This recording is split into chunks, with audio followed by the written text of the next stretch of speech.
ಮೇಲೆ ನಾನು ಪ್ರೇಮ್ ಖಂಡಿತ ಸಿನಿಮಾ ಮಾಡೇ ಮಾಡ್ತೀವಿ. ಯಾಕಂದ್ರೆ ಅದು ನಮ್ಮ ಗುರುಗಳು, ಹಾಗೇನೆ ನನ್ನ ಪ್ರೀತಿಯ ಸ್ನೇಹಿತೆ, ಅದು ರಕ್ಷಿತನ ಆಸೆ ಅದು.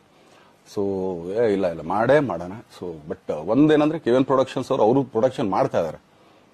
ಸೊ ಪ್ರೊಡಕ್ಷನ್ ನಡೀತಾ ಇರ್ಬೇಕಾದ್ರೆ ಪುನಃ ಇನ್ನೊಂದು ಪ್ರೊಡಕ್ಷನ್ ಅಂದಾಗ, ಯಾಕಂದ್ರೆ ನನ್ನ ಒಂದು ಅನಿಸಿಕೆ ಅಂತಂದ್ರೆ, ಯಾವ ನಿರ್ಮಾಪಕ ಆಕ್ಚುಲಿ ಈಗ ಯಾವ್ದು ಪ್ರೊಡಕ್ಷನ್ ಇಲ್ದೇನೆ ಸುಮ್ಮನೆ ಇದ್ರೆ ಅಂತವ್ರ ಜೊತೆ ಕೆಲಸ ಮಾಡೋರು. ಯಾಕಂದ್ರೆ ಪ್ರೊಡಕ್ಷನ್ ನಿಮ್ಗೂ ತುಂಬಾ ಚೆನ್ನಾಗಿ ಗೊತ್ತಿವಾಗ ನಡೀತಾ ಇರೋ ಒಂದು ಇದರಲ್ಲಿ ಒಬ್ಬ ನಿರ್ಮಾಪಕ ಇವತ್ತು ಅಡ್ವಾನ್ಸ್ ಕೊಟ್ಟೋದ್ರಿಂದ ಹಿಡಿದು ರಿಲೀಸ್ ಆಗೋ ತನಕ ಆತನ ಕೆಲಸ ತುಂಬಾ ಇದೆ. ಬರೀ ದುಡ್ಡೊಂದು ಒಂದ್ಸದೇ ಅಲ್ಲ, ಸೊ ಎಲ್ಲಾ ಇದ್ರಲ್ಲೂ ಕೂಡ.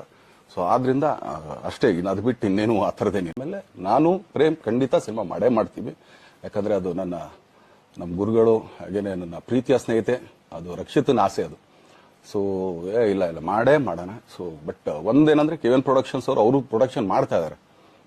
ಸೊ ಪ್ರೊಡಕ್ಷನ್ ನಡೀತಾ ಇರ್ಬೇಕಾದ್ರೆ ಪುನಃ ಇನ್ನೊಂದು ಪ್ರೊಡಕ್ಷನ್ ಅಂದಾಗ, ಯಾಕಂದ್ರೆ ನನ್ನ ಒಂದು ಅನಿಸಿಕೆ ಅಂತಂದ್ರೆ, ಯಾವ ನಿರ್ಮಾಪಕ ಆಕ್ಚುಲಿ ಈಗ ಯಾವ್ದು ಪ್ರೊಡಕ್ಷನ್ ಇಲ್ದೇನೆ ಸುಮ್ಮನೆ ಇದ್ರೆ ಅಂತವ್ರ ಜೊತೆ ಕೆಲಸ ಮಾಡೋರು. ಯಾಕಂದ್ರೆ ಪ್ರೊಡಕ್ಷನ್ ನಿಮ್ಗೂ ತುಂಬಾ ಚೆನ್ನಾಗಿ ಗೊತ್ತಿವಾಗ ನಡೀತಾ ಇರೋ ಒಂದು ಇದರಲ್ಲಿ ಒಬ್ಬ ನಿರ್ಮಾಪಕ ಇವತ್ತು ಅಡ್ವಾನ್ಸ್ ಕೊಟ್ಟೋದ್ರಿಂದ ಹಿಡಿದು ರಿಲೀಸ್ ಆಗೋ ತನಕ ಆತನ ಕೆಲಸ ತುಂಬಾ ಇದೆ. ಬರೀ ದುಡ್ಡೊಂದು ಒಂದ್ಸದೇ ಅಲ್ಲ, ಸೊ ಎಲ್ಲಾ ಇದ್ರಲ್ಲೂ ಕೂಡ. ಸೊ ಆದ್ರಿಂದ ಅಷ್ಟೇ, ಅದು ಬಿಟ್ಟು ಇನ್ನೇನು ಆ ಥರದೇನಿ.